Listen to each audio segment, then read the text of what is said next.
Australia has criticized a United Nations plan to declare the country's Great Barrier Reef in danger from climate change.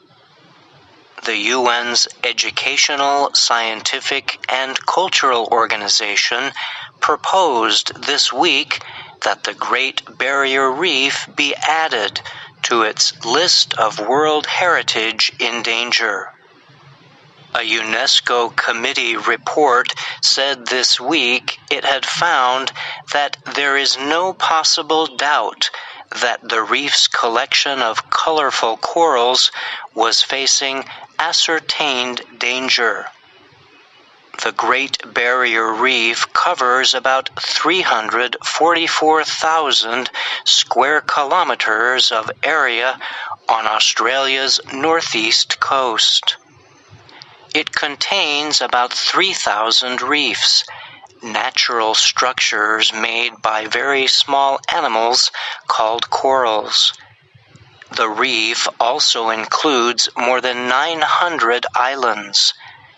The reef has been listed as a World Heritage Site since 1981.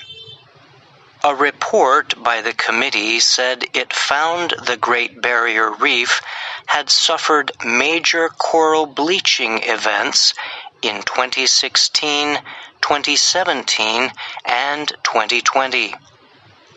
It blamed the events on unusually warm ocean temperatures. UNESCO said the in danger listing was needed to make sure action is taken to protect the reef from the effects of climate change. Such corrective measures would likely include stronger rules to reduce pollution linked to greenhouse gases. Adding the reef to UNESCO's in danger list could also reduce the number of international visitors coming to the area to see the huge collection of colorful corals. Australian officials said they were surprised and saddened at the proposal. This decision was flawed. Clearly, there were politics behind it, Environment Minister Susan Lee told reporters.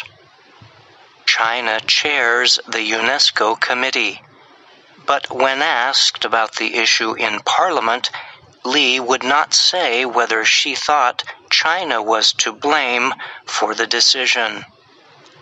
Another Australian government official, however, told Reuters that China was responsible for the committee's position. "We will appeal, but China is in control," said the official, who did not want to be named. In Beijing, a foreign ministry spokesman denied the Chinese government was behind the decision. Lee said that she and Foreign Minister Maurice Payne had called UNESCO Director Jay Uzale to officially protest the proposed listing. Some environmental groups praised the UN proposal. Imogen Zetoven is an environmental advisor for the Australian Marine Conservation Society. She told the Associated Press she welcomed the committee's recognition that Australia hasn't done enough on climate change to protect the future of the reef. The reef would become the first site to be added to the list of World Heritage in danger because of climate change concerns, Zetoven added. Richard Leck, a spokesman for the Worldwide Fund for Nature in Australia, said the listing would come as a real shock to many Australians. In 2014, Australia was warned that an in danger listing was being considered. The country had time to react by developing a long-term plan called the Reef 2050 Plan to improve the reef's health. But the committee said this week that that plan requires stronger and clearer steps toward fighting the effects of climate change.